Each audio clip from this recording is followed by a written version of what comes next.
सहकारी साखर कारखाना आणि तो पण शेतकऱ्यांचा, आणि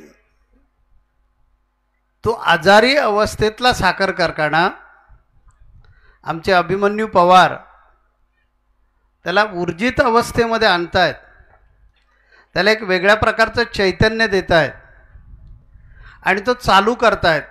यामुळेच केवळ मी या कार्यक्रमाला आलेला आहे, कारण आम्ही कुणाच्याच राजकीय व्यासपीठावर जात नाही.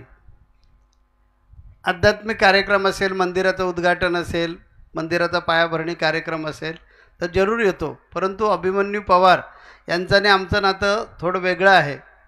ते फार लाडके आहेत माझे आणि म्हणून त्यांच्यासाठी, त्यांच्या आग्रहासाठी आम्ही आलेलो आहोत. आता पूर्वनियोजित कार्यक्रमांमुळे आपल्याकडे वेळच नसतो, कारण कार्यक्षेत्र एवढं मोठं आहे की कुठल्याच कार्यक्रमानं जाण्याची वेळच येत नाही, कारण कॅलेंडरच इतकं पूर्ण भरलेलं असतं. तर बंद करू नका, मला आवाज आला पाहिजे, इथला मॉनिटर बंद करू नका, मॉनिटरचा आवाज आला पाहिजे. तरीसुद्धा अभिमन्यू पवार आमदार यांनी आग्रह केला की स्वामी तुम्ही आलं पाहिजेत, म्हणून आम्ही या ठिकाणी आलेलो आहोत. हा सहकारी साखर कारखाना, सहकारी याचाच अर्थ असा आहे की सर्वांनी सहकार्य करायचं आहे, म्हणजेच शेतकरी बंधूंनी सहकार्य करायचं आहे आणि हा कारखाना तुमच्यासाठी जिवंत ठेवायचा आहे.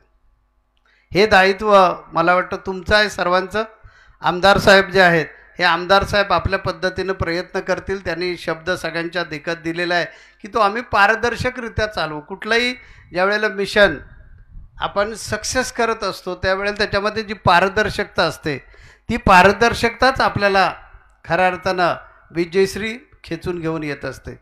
आणि त्यामुळे ती पारदर्शकता आमदार साहेबांनी कबूल केलेलं आहे, ठेवतील मला खात्री आहे, कारण ते देवेंद्रजी फडणवीस साहेबांचे उत्तम प्रकारचे चेले आहेत.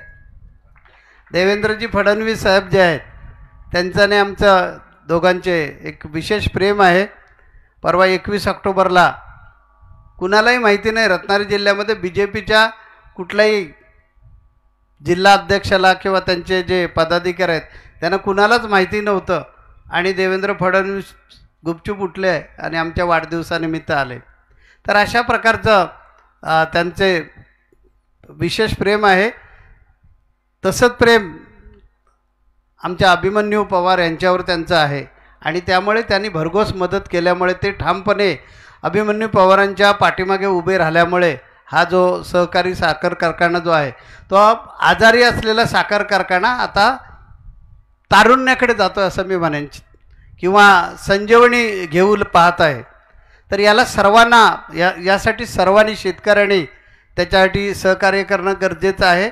हा तुमचा कारखाना आहे. मगाशी खासदार साहेबांनी सांगितले आपल्याला सर्वांना की ज्या वेळेला इथे कोणी वाली नव्हता त्यावेळी शेतकऱ्यांचा ऊस शेतकऱ्यांना स्वतःच्या पदरमोड करून घेऊन जावा लागायचा, आणि शेतकऱ्यांनी त्यावेळी किंमत नव्हती.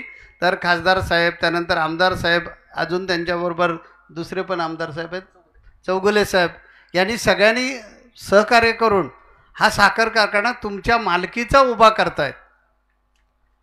त्यामुळे तुम्ही सर्वांनी हा साखर कारखाना कसा जिवंत राहील यासाठी सातत्याने जर प्रयत्न केला तर किलारी गावाचा नक्की विकास होणार, यामध्ये मला तिळमात्र शंका नाही.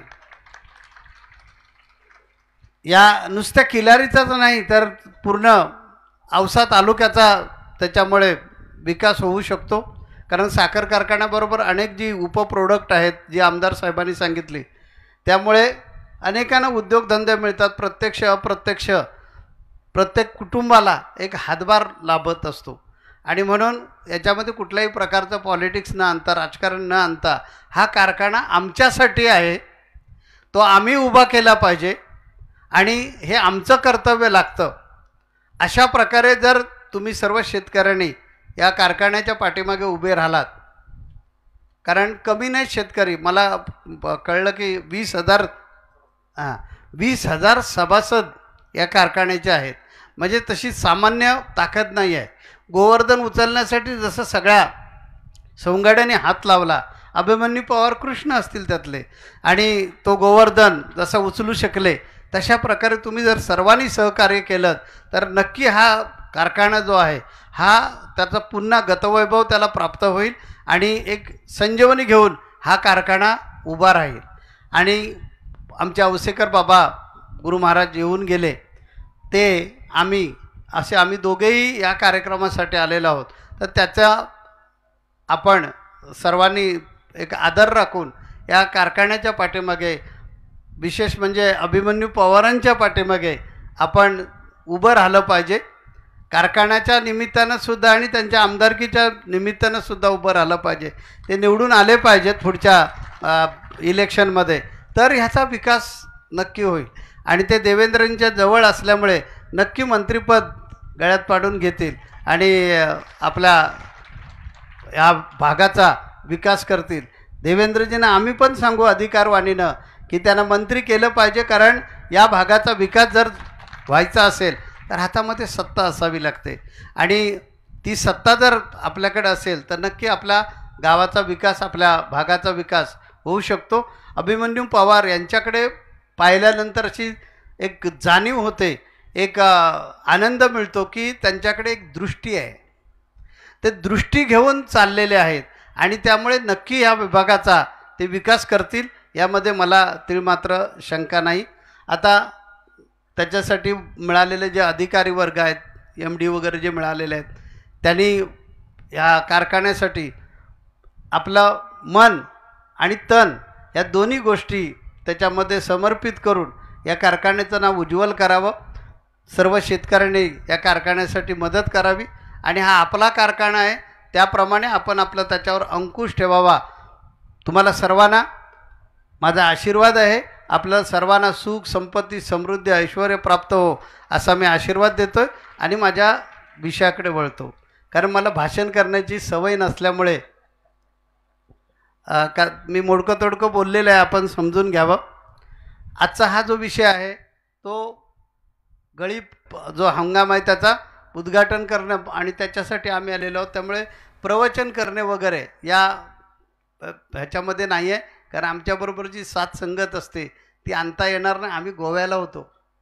उद्या गोव्याला त्रिपुरारी पौर्णिमा उत्सव आहे. आपल्याला सगळ्यांना माहिती आहे, आपलं गोवा पीठ जे आहे त्या गोवा पीठावर उद्या कार्यक्रम आहे. म्हणजे आजपासून कार्यक्रम तिकडे सुरू झालेला आहे आणि आम्ही तिकडेच होतो आणि तिथून इकडे आले. त्यामुळे आमच्याबरोबर प्रवचन करण्यासाठी जो साथ संगत लागते ती इथे नाही आहे आणि त्यामुळे प्रवचन मी देणार नाही. परंतु या प्रसंगी मी सांगेन की सर्व हिंदू बांधवांनी जागृत झालं पाहिजे. मगाशी औसेकर बाबांनी ती आम्हाला लिंक देऊन गेलेले आहेत की सर्व धर्मपीठं ही सक्षम राहिली पाहिजेत. त्यांना तेच सांगायचं होतं की आपण सर्वांनी हिंदू म्हणून जागृत राहिलं पाहिजे. मी यापूर्वी घोषणा दिले आणि आता त्याचं प्रत्यंतर जाणवू लागलं आहे. इस्रायल आणि हमास युद्ध जे आहे त्याच्यामध्ये ते जाणवू लागलं आहे. प्रकर्षानं लक्षात येऊ लागलेलं आहे की हिंदूंनी संघटित का झालं पाहिजे. आमची घोषणा आहे. बाकीचे जे सगळे आमचे आचार्य आहेत ते जे घोषणा देतात त्याच्यामध्ये माझ्या 2 ॲडिशनल घोषणा आहेत. हिंदू धर्म खतरे में आहे. त्या हिंदू धर्मीयांनी जातीपातीमध्ये न अडकता धर्म म्हणून संघटित होणं गरजेचं आहे.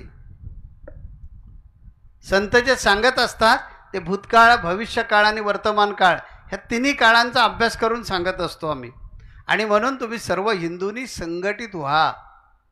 आज इस्रायलच्या प्रकरणामध्ये असं लक्षात येतं की एक यहुदी देश संपवण्यासाठी सगळी मुस्लिम राष्ट्र एकत्र आलेले आहेत आणि या यहुदींना संपवायचं म्हणजे संपवायचंच असा चंग बांधलेला आहे.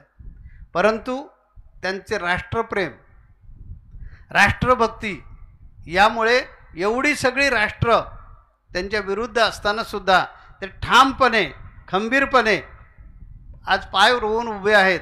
त्याचं कारण आहे त्यांचं प्रेम. आपल्या देशावरती प्रेम आहे, आपल्या धर्मावरती प्रेम आहे म्हणून ते टिकून आहेत.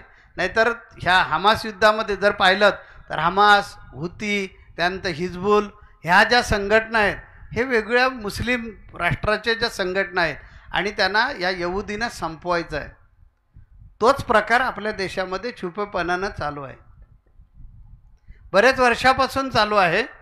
आपण जर डोळे उघडले नाहीत आणि या देशावर हिंदू धर्मीय लोकांवर ही अशी पाळी जर आली तर तुम्ही हिंदू जाणार कुठे आहात याचा विचार प्रत्येकानं मनाला केला पाहिजे आणि हिंदू म्हणून संघटित झालं पाहिजे. जात धर्म याच्या पलीकडे उठून राष्ट्रप्रेम जे आहे या राष्ट्रप्रेमासाठी आपण एकत्र आलं पाहिजे की भारत हा माझा देश आहे आणि ह्या देशामध्येच मला माझं व्यक्ती स्वातंत्र्य, माझं धर्म स्वातंत्र्य, माझं विचार स्वातंत्र्य मला टिकवता येईल. पाकिस्तानमध्ये जाऊन आपण बोलू शकणार नाही. नेपाळ जगाच्या पाठीवर एक हिंदू राष्ट्र होतं, हिंदू राष्ट्र ह्या भारत देशासारखं, तेही आता सध्या सेक्युलर झालेलं आहे आणि त्यामुळे हिंदूंनी संघटित होणं अत्यंत आवश्यक आहे. आणि ही ती वेळ आहे. 10-15 वर्षापूर्वी हिंदूंचा कुठलाही सण आला, कुठलाही उत्सव आला तर असं काही लावलं जायचं की हिंदूंचे जे धर्म आहे म्हणजे हिंदूंचे ज्या परंपरा आहेत, हिंदूंचे जे संस्कार आहेत ते फार बुरसटलेले आहेत. अशा प्रकारे लोकांवर थोपवलं जायचं. त्याच्या पाठीमागे वेगवेगळ्या ज्या हे आहेत म्हणजे संघटना म्हणा किंवा वेगळे जे फोर्स आहेत ते त्याला कारणीभूत आहेत. आणि म्हणून मीडियाच्या माध्यमातून असं काही पसरवलं जायचं की हिंदू जो करतो तो फारच चुकीची गोष्ट करतो. हिंदूंचे सण वार व्रत वैकल्य ज्या गोष्टी आहेत ह्याला काही बेसच नाही आहे, हे काहीतरी थोतांड आहे, अशा प्रकारे पसरवलं जायचं. परंतु ज्यावेळी धर्माला ग्लानी येते त्यावेळी भगवान कृष्णाने सांगितलं की मी येतो परत आणि धर्म सांभाळण्याचं काम करतो. तो BJPच्या रूपानं धर्म सांभाळण्याचं काम करण्यासाठी नरेंद्र मोदी आले या देशामध्ये आणि नरेंद्र मोदी आल्यामुळे आपल्या देशाला पुन्हा प्रतिष्ठा प्राप्त झाली. मी मोदी भक्त नाही आहे हे लक्षात घ्या, परंतु जे समोर दिसते आम्ही धर्मगुरू या नात्यानं आमची जबाबदारी आहे. हे जर समजा काँग्रेसच्या काळामध्ये झालं असतं तर त्यांचाही उदो आम्ही केला असता, कारण आम्ही काही कुठल्या पक्षाचे नाहीत, आम्ही कुठल्याही पक्षाला बांधून घेतलेलं नाही. परंतु जे सत्य आहे ते सत्य म्हणायला आम्ही लोक बिचकणारी नाही. का तर तुम्हाला जागृत करणं हे आमचं काम आहे. तुम्हाला जागृत करणं, तुम्हाला संघटित ठेवणं ही धर्मगुरू या नात्याने आमची जबाबदारी आहे. इंग्रजांनी 150 वर्ष राज्य केलं या देशावर. चिमूटभर इंग्रज आले आणि त्यांनी एवढ्या प्रचंड मोठ्या देशावर म्हणजे तिकडे वरती जम्मू काश्मीरपासून खाली इकडे ह्याच्यापर्यंत केरळपर्यंत आणि इकडे म्हणजे द्वारकेपासून अगदी जगन्नाथपुरीपर्यंत असा आडोबा पसरलेला हा जो देश आहे आणि या देशाची एवढी प्रचंड जनता यांच्यावर त्यांनी 150 वर्ष राज्य केलं. कशामुळे? धर्मामुळे.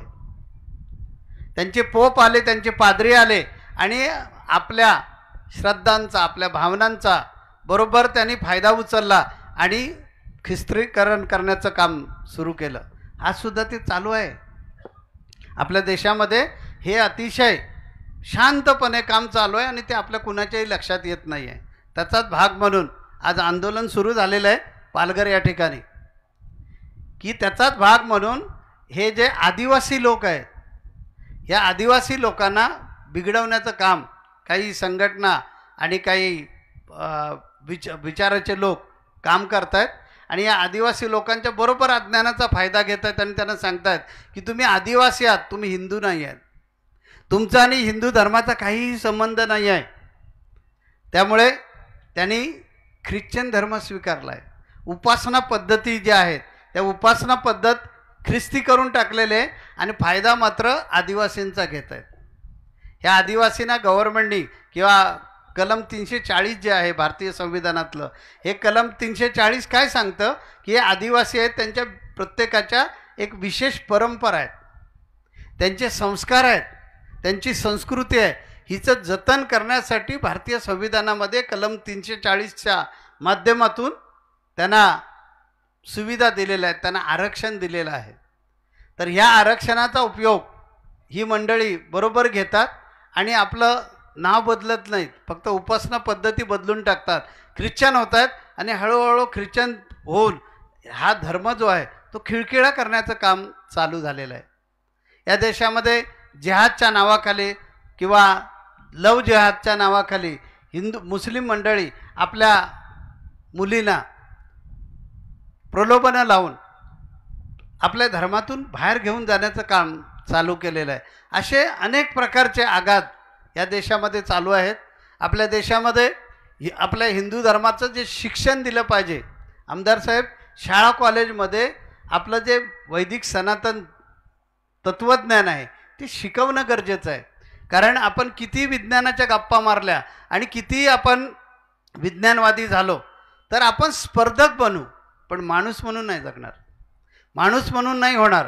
आपल्याला माणूस म्हणून जर व्हायचं असेल तर नीतिमूल्यांचे संस्कार किंवा नीतिमूल्यांचं संवर्धन आपल्यावर होणं गरजेचं आहे.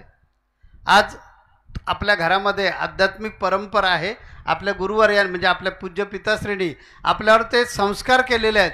म्हणून आपल्या मनामध्ये निर्माण झालं की हा कारखाना जो आहे, हा कारखाना कोणत्याही स्थितीमध्ये कुणाला विकला गेला नाही पाहिजे, कुणाच्या घशात गेला नाही पाहिजे. ज्या शेतकऱ्यांचा तो कारखाना आहे त्यांनाच तो मिळाला पाहिजे. ह्या संस्कारांचा परिपाक आहे. आणि म्हणून तुमचं राज्य ज्या ज्यावेळी येतं त्या त्या वेळेला तुम्ही हा बदल केला पाहिजेत. आवर्जून ते शिक्षण पद्धतीमध्ये आणलं पाहिजे. आणि नीती म्हणजे मूल्यवर्धित शिक्षण पद्धती जी आहे, या मूल्यवर्धित शिक्षण पद्धतीमध्ये आमचे ज्ञानोबा माऊली, आमचे तुकोबाराया, आमचे एकनाथ महाराज हे शिकवले पाहिजे. आम्हाला गीतेचं तत्वज्ञान शिकवणं गरजेचं आहे. तुम्ही गीता जर काढलीत तर तुमच्या जीवनात कुठलाही प्रसंग येऊ दे आणि तुम्ही जिथे कुठे अडलेले असाल तिथे फक्त गीता वाचायला सुरुवात करा. 2-3 पानं वाचल्यानंतर तुमच्या लक्षात येईल की तुमच्या प्रश्नाचं उत्तर त्या गीतेमध्ये आहे. अशा प्रकारचा आम्हाला आमूलाग्र ठेवा मिळालेला हा जो वैदिक सनातन धर्म आहे, हा वैदिक सनातन धर्म कधीही भेदाभेद शिकवत नाही, बंधुभाव शिकवतो. परंतु बाकीच्या ज्या संस्कृती आहेत, बाकीचे जे धर्म आहेत ते बरोबर त्याचा दुरुपयोग करून या धर्माला छिन्न विछिन्न करायचं काम चालू केलेलं आहे. आपण सर्वजण खुशीत आहोत. 10-15 वर्षापूर्वी BJP सरकार आलं आणि BJP सरकारने आता ह्या हिंदू धर्माला पुन्हा गतवैभव मिळवून देण्याचा प्रयत्न केला. मोदी साहेबांमुळे आता राम मंदिराचा उद्घाटनाची तारीख जवळ आलेली आहे आणि आता जानेवारी महिन्यामध्ये हा कार्यक्रम आपण पाहणार आहोत. आपल्या हिंदू धर्मियांचं ते एक भूषण आहे की या देशामध्ये म्हणजे सगळे जगातले सगळे लोक म्हणतात की रामराज्य आलं पाहिजे, रामराज्य असलं पाहिजे. आज देशामध्ये जर पाहिलं म्हणजे जगामध्ये जर पाहिलं तर सगळीकडे अशांती आहे. प्रत्येक जण स्पर्धक झालेला आहे आणि आमच्याकडे कशी अण्वस्त्र क्षमता आहे आणि आम्ही दुसऱ्याला कसं नामोहरण करू शकतो याचा सातत्यानं प्रयत्न चालला आहे. आणि म्हणून ही अण्वस्त्रांची जी स्पर्धा आहे त्याच्यामध्ये किती लोक बेचिराख होत आहेत. आज इस्रायलचा युद्ध जे आहे, अर्थात इस्रायलची चूक मानायला मी तयार नाही आहे. का? कारण हमासच्या लोकांनी उकरून कळ काढलेले आहे आणि त्यांना लोकांना त्रास दिलेला आहे. म्हणून इस्रायलने आपला स्वतःचा बचाव करण्यासाठी अटॅक केला. पण त्याच्यामध्ये निरपराध पॅलेस्टाईन लोक जे आहेत ते गेले. कारण हमासवाले जे आहेत ते आतमध्ये भुयारामध्ये लपून बसून स्वतःचा बचाव करतात आणि त्यामध्ये निरपराध जनता संपते, निरपराध जनतेचं नुकसान होतं आहे. आणि मोठमोठे बडे जे देश आहेत ते ह्यांना क्षेपणास्त्र पुरवत आहेत. आणि फक्त आम्ही क्षेपणास्त्र की अण्वस्त्र क्षेत्रामध्ये किती बलाढ्य आहोत आणि आम्हाला धंदा करायचा, तुमचं घेणं देणं काही नाही, तुम्ही संपल्यानंतर राहिलात, आम्हाला काही घेणं देणं नाही. अशा प्रकारचा जो स्पर्धक झालाय त्याचं कारण आहे विज्ञान. हे सर्व विज्ञानामुळे घडत आहे. याचा अर्थ आपल्याला विज्ञान नको आहे का? विज्ञान असणं आवश्यक आहे. मी जीवनाची त्रिसूत्री नेहमी लोकांना सांगतो, तुमचे डोळे विज्ञानवादी ठेवा पण मन मात्र अध्यात्मवादीच असलं पाहिजे आणि बुद्धी वास्तववादी असली पाहिजे. या त्रिसूत्रीने जगा, नक्की तुमचा जीवनाचा कायापालट होईल. आणि हा जो सर्वांग सुंदर आपल्याला मनुष्य देह मिळालेला आहे, या मनुष्य देहामध्ये आनंद घ्यायचाच आहे. कुठलंही अध्यात्म असं कधीही सांगत नाही की तुम्ही संसार प्रपंचाचा त्याग करा. संसार त्याग न करिता प्रपंच उपाधी न सांडिता जनामध्ये सार्थकता विचारच होय. त्या संसार सोडू नका, प्रपंचाचा त्याग करण्याची गरज नाही. संसारातली सर्व सुख जी आहेत ती जरूर उपभोगा, परंतु ती उपभोगत असताना स्वैराचारी होऊ नका. स्वैराचारी होऊ नका. मिळालेलं जे स्वातंत्र्य आहे ते लोकांसाठी आहे, लोकांसाठी जगा. म्हणून माझा नेहमी संदेश कायम लक्षात ठेवा, तुम्ही जगा आणि दुसऱ्याला जगवा. जगामध्ये विश्वशांती जर आली नाही तर मला विचारा, हे माझ्याकडून अशा प्रकारचा संदेश का जगाला सांगितला गेला आहे? कारण माझ्यावर ज्ञानोबा माऊली, तुकोबाराय, गजानन महाराज, साईबाबा, अक्कलकोट स्वामी अशा माझे सद्गुरू काडसिद्धेश्वर महाराज यांचे संस्कार आहेत. आणि म्हणून मित्रांनो, अध्यात्माची कधी कास सोडू नका. अध्यात्म जे आहे ते माणसाला माणूस म्हणून बनवणं हे अध्यात्माचं काम आहे. कारण इथे आपल्याला माणूस म्हणून जगलं पाहिजे. आपल्याला जी परमेश्वरानं बुद्धी दिली, आहार निद्रा भय मैथुन सर्व योनी समसमान, परंतु मनुष्य देहीचे ज्ञान अधिक जाण सर्वांशी. आपल्याला जे मनुष्य म्हणून जन्म मिळालेला आहे आणि जी बुद्धी मिळालेली आहे, त्या बुद्धीचा वापर करून आपण काय केलं पाहिजे? विज्ञानाची कास धरायची, म्हणजे आपले डोळे विज्ञानवादी ठेवायचे, म्हणजे अंधश्रद्धा पसरणार नाही. मन मात्र अध्यात्मवादीच ठेवलं पाहिजे आणि बुद्धी वास्तववादी ठेवली पाहिजे. अशा त्रिसूत्रीने जगा, उत्तम प्रकारचे जगाल. आज शेतकरी हवादिल होतो आणि आत्महत्या करतो. अरे बाबा, हा अनमोल देह आहे. अनेक जन्माचं पुण्य तुझं होतं म्हणून तुला मनुष्य जन्म मिळाला. मग हा कुत्रा मांजरासारखा का नाहक बरबाद करतोस?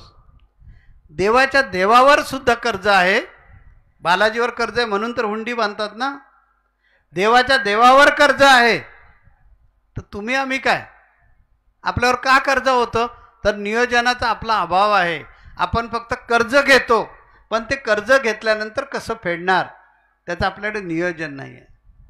हे नियोजन कोण शिकवतं? आपलं मन. म्हणून आपण अध्यात्मामध्ये येऊन कुठलाही देव, जो देव कोणता आवडेल त्याच्याशी एकाग्र व्हा, तदाकार व्हा. ज्या योगे तुमच्या मनाच्या ज्या कक्षा आहेत त्या रुंदावतील, तुमच्या संयम येईल, तुमच्यामध्ये समयसूचकता येईल, तुमच्यामध्ये प्रगल्भता येईल, तुमच्यामध्ये साधक बाधक विचार करण्याची क्षमता येईल, तुमच्यामध्ये खिलाडू वृत्ती येईल, तुमच्यामध्ये नेतृत्वाचा गुण येईल. हे मी प्रूव्ह केलं आहे. आणि म्हणून मी सांगितलंय, तुम्ही मला भक्ती द्या, मी तुम्हाला स्थैर्य देतो. मगाशी खासदार साहेबांनी कौतुक केलं माझं, की तुम्ही नुसता हात लावलात तरी सुद्धा त्यांच्यामध्ये आमूलाग्र बदल होतो. खासदार साहेब, याच्यात जादू काही नाही आहे, ह्याच्यामध्ये जादू बिलकुल काही नाही आहे. तर त्या माणसाला त्याचं जे महत्त्व आहे ते मी पटवून देतो. व्यसनमुक्त आमच्याकडे जवळजवळ 6-6.5 लाख लोकांची रजिस्टरला नोंद आहे. आणि आमचा उपदेश ऐकून किती लोकांनी दारू सोडली असेल ते मलाही नाही सांगता येणार, परंतु 6-6.5 लाख लोकांनी जी दारू सोडले ती जादूटोण्यामध्ये. माझा जादूटोण्यावर विश्वास नाही आहे, माझा अंधश्रद्धांवर विश्वास नाही आहे. माझा विश्वास विज्ञानावर आहे आणि अध्यात्मावर आहे. विज्ञान आणि अध्यात्म या दोन गोष्टी जीवनरथाची दोन चाकं झाली पाहिजेत. आणि आपण ह्या जीवनरथ व्यवस्थितरित्या चालवण्यासाठी ह्या दोन चाकांचा आधार घेऊन चाललं पाहिजे, म्हणजे आपल्याला उत्तम प्रकारे जगता येईल. म्हणून व्यसनमुक्ती जे मी करतो त्याला मी हे पटवून देतो की तू दारू पितोस, तुझा मुलगा दारुड्या झाला पाहिजे का? कुठल्याच बापाची, कुठल्याच बेवड्याची इच्छा नसते. आणि मग ज्यावेळी त्याला कळतं की मी माझ्या मुलाला घरामध्ये ट्रेनिंग कसं देतोय, त्याला सांगितलं तर तू सोनार पाहिलास का, तर तो म्हणतो हो. मग तो सोनारचा मुलगा जो असतो सोनार काम करतो, कुणाचं बघतो? तो म्हणतो बापाचं. टेलरचा पोलगा टेलरिंग काम करतो, बघतो कुणाचं? टेलरचं. अशा अनेक प्रकारे उदाहरणं दिल्यानंतर मी विचारतो, तू बेवडा आहेस, पोरगा होईल, कुणाचं बघेल? मग त्याला वाटतं अरे नाही, चूक करतोय मी. आणि मग अशा प्रकारे तो दारू सोडतो. त्या मनावर त्याच्या संस्कार करण्याचं काम अध्यात्मशास्त्र करतं. तर हे अध्यात्मशास्त्र असं सांगतं आपल्याला की संघटित हो. भविष्यकाळ तुझ्यासाठी प्रचंड खराब आहे. आणि हे जे धर्मकारण आहे, ह्या धर्मकारणाचा ज्यावेळी तुमचा अंकुश या राजकारणावर राहील त्यावेळी तुम्ही खऱ्या अर्थाने टिकणार आहात. कारण राजसत्ता आणि धर्मसत्ता ह्या दोन्ही एकमेकांच्या हातात हात घालून चालल्या पाहिजेत. हल्ली सगळ्याच पक्षांना मात्र हिंदुत्वाचा म्हणजे आठवण होऊ लागलेले. मग आता बरेच जण जे निधर्मवादी होते, जे सेक्युलर होते, त्यांना आता हिंदू वोट बँकेनं असं दाखवून दिलेलं आहे की जर आमची तुम्ही काळजी घेणार नसाल तर तुम्ही आमचे नसाल. म्हणून आता एक चांगली सौभाग्याची गोष्ट आहे, कदाचित आमच्या ह्या साधू संतांच्या जागरणामुळे झाले असेल म्हणा, किंवा तुम्ही संघटित झालेले असाल म्हणून म्हणा, की आता निधर्मवादी पक्षसुद्धा बऱ्यापैकी देवाचं दर्शन वगैरे घेऊ लागतात. आता त्यांना आठवण होऊ लागलेले आहे. नाहीतर बाकीचे जे धर्म आहेत त्यांचं व्रत वैकल्य किंवा त्यांचे उपवास तपवास असतील किंवा त्यांचे सणवार असतील तर टोपी घालून जायला सगळ्यांना अभिमान वाटतो, परंतु हिंदू धर्माच्या देवाचं दर्शन घ्यायला फार कमीपणा वाटायचा. तो तुम्ही बदलून टाकलेला आहात आणि आता दाखवून दिलेला आहात की हिंदू धर्माच्या बाजूनं तुम्ही नसलात, राजसत्तेचे लोक, तर आम्ही तुम्हाला फेकून देऊ याची भीती या राजकीय लोकांच्या मनामध्ये निर्माण केले. ती सौभाग्याची गोष्ट आहे आणि ही अशा प्रकारे झाली पण पाहिजे, तरच आपण टिकणार आहोत. जर राजाश्रय नसेल तर इस्रायल एवढ्यात संपलं असतं.